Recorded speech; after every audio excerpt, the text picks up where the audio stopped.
Почему в закрытом городе Воркута произошел всплеск заболеваемости коронавирусом? Какие изменения планируется внести в программу переселения граждан из районов Крайнего Севера? Когда в Коми будут сняты ограничительные меры? На эти и другие вопросы жителей региона ответил временно исполняющий обязанности главы Республики Коми Владимир Уйба. В связи с тем, что на выходных в Рио руководитель региона находился в рабочей командировке в Воркуте, видеозапись состоялась 17 июня. Экстренная поездка в Заполярье была связана со вспышкой заболевания COVID-19 и массовым заражением шахтеров и членов их семей. Вот я уже неоднократно говорю о том, что эта инфекция нелинейная.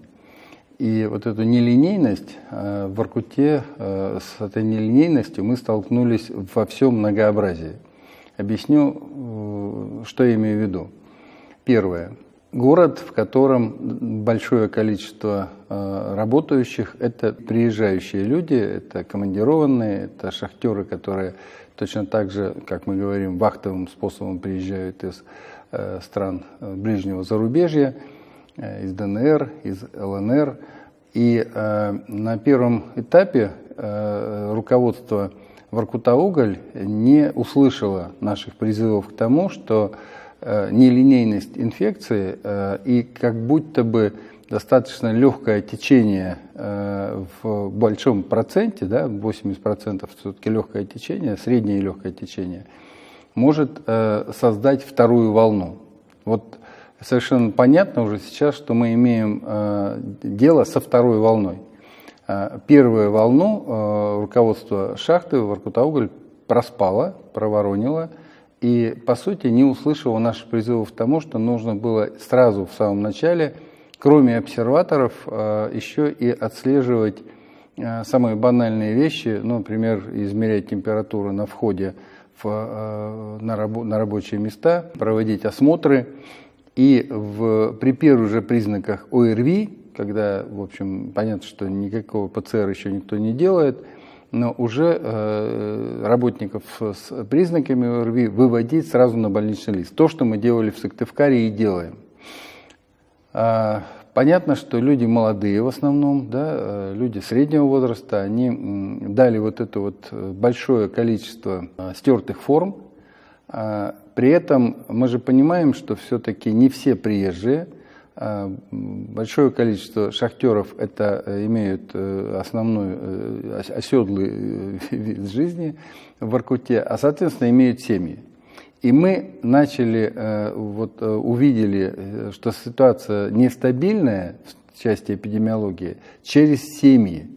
То есть мы увидели, по сути, уже первую волну, она прошла стерта, когда вот приезжие вахтовики явно привезли с собой, не были увидены и не были отсечены вот такими контрольными мерами на уровне входа на рабочее место.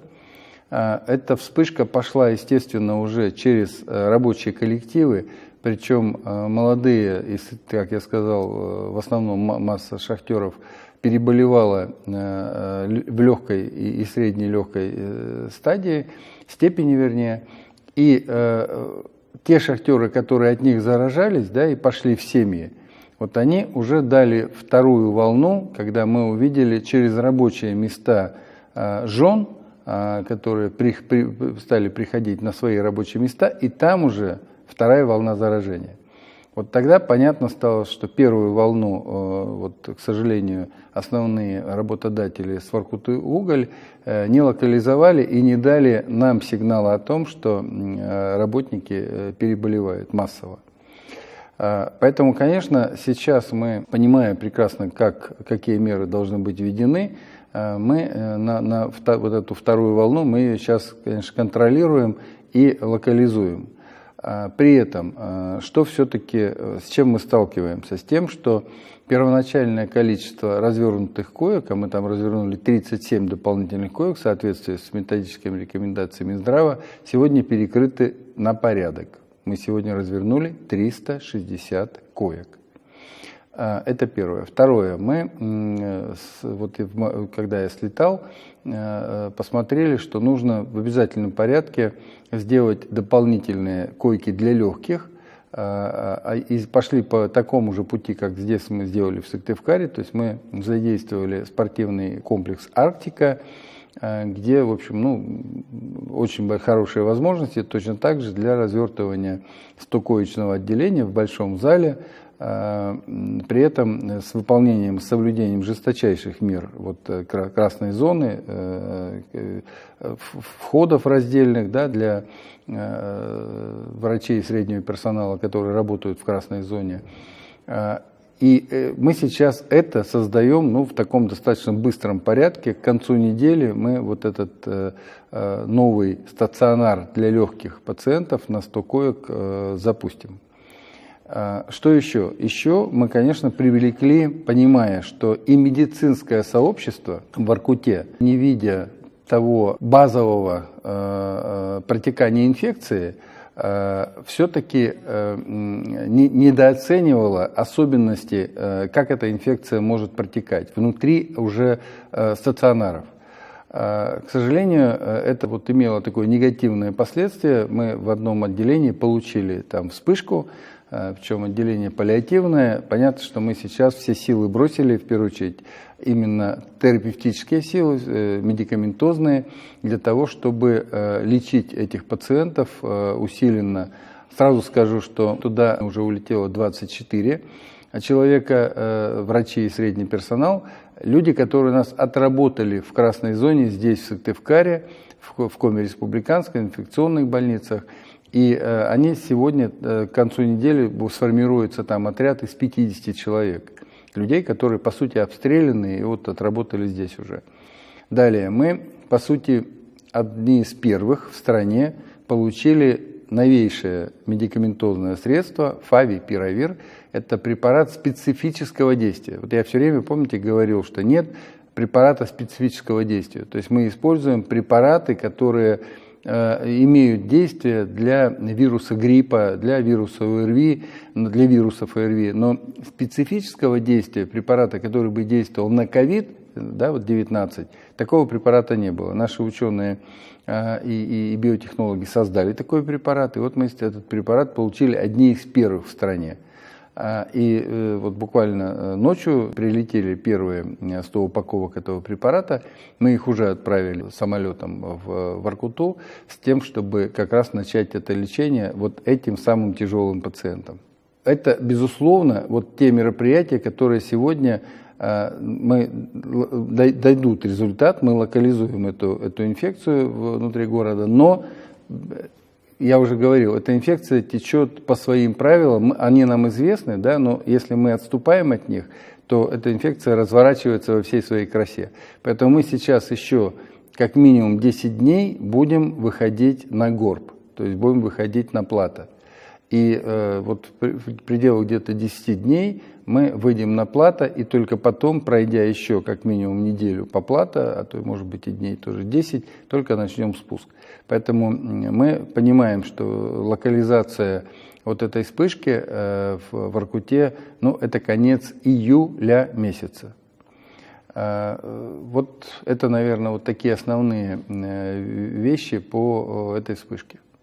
В рамках командировки в Воркуту в Рио главы Коми встретился с медиками, общественниками Заполярья и выяснил, что ранее в ходе оптимизации системы здравоохранения были приняты недопустимые решения, которые коснулись жителей поселка Варгашор. По Варгашору мы встретились непосредственно прямо в здании амбулатории, встретились и с работниками здравоохранения, которые там сегодня работают. Самое главное, встретились с общественностью, с жителями Варгашора.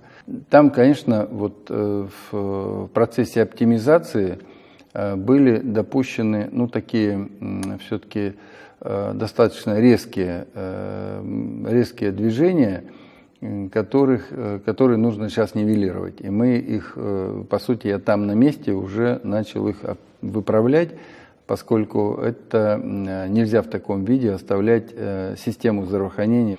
Что я имею в виду? Первое. В процессе оптимизации была оставлена одна дежурная бригада скорой медицинской помощи, что абсолютно недопустимо, хотя бы даже потому, что в летнее время это все равно бригада, которая берет пациента тяжелого, да, не оставили ни одной стационарной койки круглосуточной. Там буквально несколько коек дневного стационара, которые, конечно, не решают проблему. Нужны круглосуточные койки, все-таки это 9 тысяч человек, ну без малого 9 тысяч человек. Это достаточное количество людей, которые точно требуется сохранение как минимум 20-коечного отделения, круглосуточного, стационарного, и там обязательно должен быть реанимационный пост, поскольку могут быть пациенты, статистически из этих 9 тысяч проживающих, которые потребуют неотложного наблюдения, именно реанимационного пособия.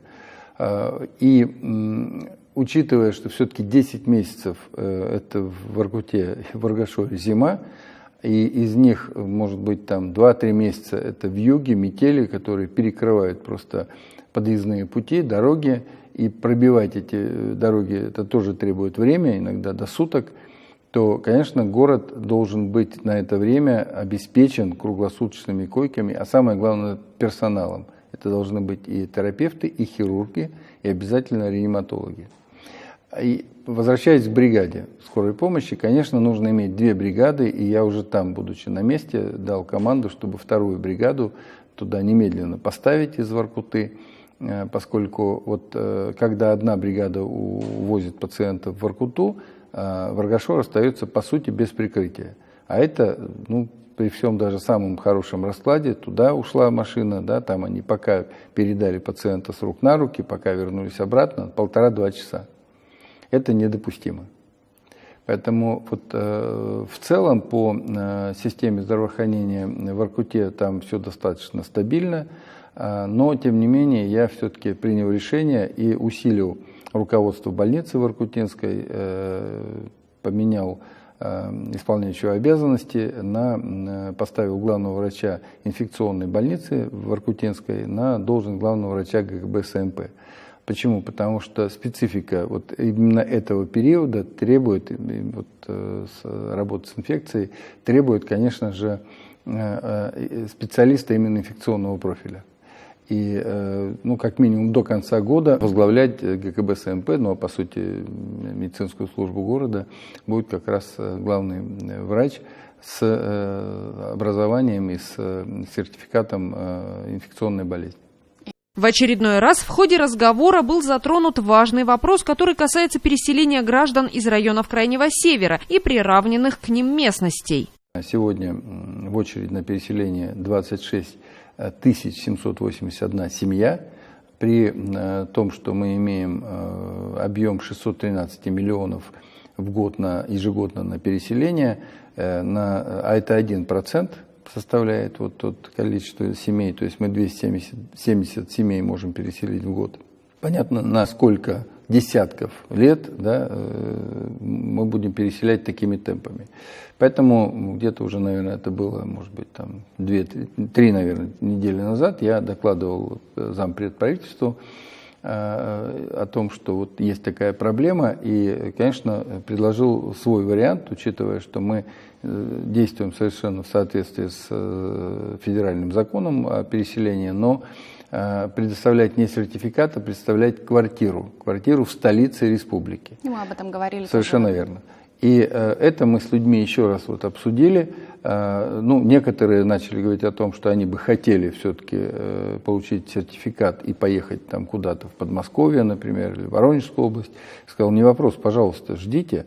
Но все-таки мы сейчас для тех, кто готов будет переезжать, да, и получать уже жилье, квартиры непосредственно в Сыктывкаре, мы эту программу, поскольку она сейчас на рассмотрении в правительстве, мы все-таки ее будем запускать.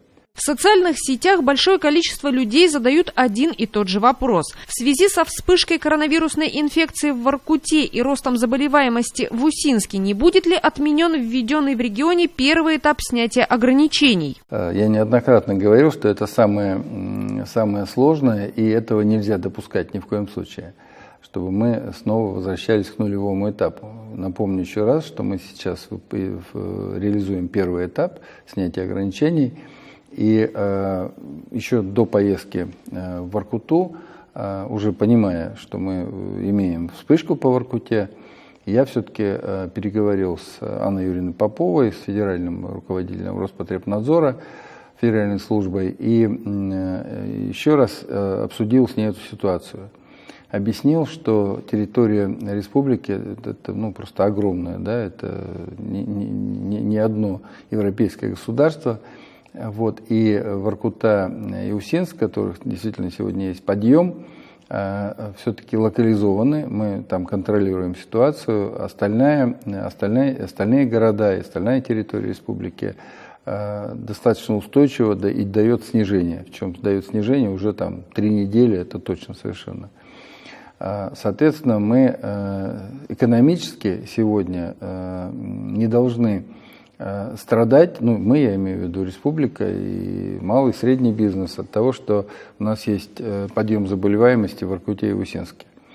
Был довольно сложный разговор, но надо отдать должное, Анна Юрьевна прекрасно понимает ситуацию, и я достаточно аргументированно объяснил, что введение второго этапа, даже не совсем второго, а введение нескольких позиций второго этапа нужно вводить. Мало того, как вы сказали, не отступать назад, а наоборот наступать. И это была вот такая достаточно сложная вообще история, да, когда идет подъем, я предлагаю все-таки вводить элементы второго этапа. В конце концов мы пришли к тому, что действительно Анна Юрьевна услышала мои аргументы, сказала, что да, конечно, давайте мы сделаем вот такой действительно шаг навстречу с тем, чтобы ввести элементы второго этапа. Поэтому с сегодняшнего дня, 17 июня, на территории республики мы вводим, за исключением городов Воркуты и Усинск, вводим элементы второго этапа, а именно, всем внимание, работа летних веранд, действующих при стационарных предприятиях общественного питания. Далее. Организация сельскохозяйственных ярмарок. Далее. Оказание образовательных услуг по подготовке водителей транспортных средств. То есть вот эти элементы начинают работать сегодня, 17 июня. Кроме этого, еще мы вводим тоже от снятия одного из ограничений, разрешаем работу библиотек. Правда, там, в отличие от магазинов непродовольственной сферы, не 2 метра, да, там, как мы говорили, на человека, а 4 квадратных метра. То есть мы ужесточаем здесь норму, потому что в библиотеке человек может проводить большее количество времени. Он пока выбирает книгу, пока может сесть почитать. Поэтому вот здесь зона социального расстояния, она большая. И при этом, безусловно, это с соблюдением строжайших мер санитарии на верандах, на предприятиях общественного питания и при работе сельхозярмарок. И очень большой блок требований к организаторам, к посетителям. Это понятно, что там требования это социальная дистанция, и наполняемость вот этих площадок не более чем на 50%. А вот для организаторов это очень жесткие требования и по обработке посуды, и по соблюдению требований безопасности к официантам и так далее. То есть вот для организаторов очень жесткие требования. Но считаем, что все-таки большой шаг вперед, учитывая, что, еще раз говорю, что вообще мы действуем, так на самом деле, на обострение. Да? То есть мы, вот как я сказал, в момент того, что мы все-таки работаем с 2 вспышками, тем не менее идем на открытие предприятия общественного питания. По всем остальным ограничениям они продолжают действовать, и мы продолжаем смотреть, наблюдать за ситуацией и вернемся к вопросу следующих снятий ограничений не ранее, чем 30 июня. Продлен режим самоизоляции для пожилых людей старше 65 лет и для имеющих хронические заболевания. Все граждане обязаны носить маски и перчатки, использовать дезинфицирующие средства для рук при нахождении в магазинах, аптеках и общественном транспорте, соблюдать социальную дистанцию не менее 1,5 метров. Чтобы не допустить новых массовых заболеваний, необходимо соблюдать все меры предосторожности.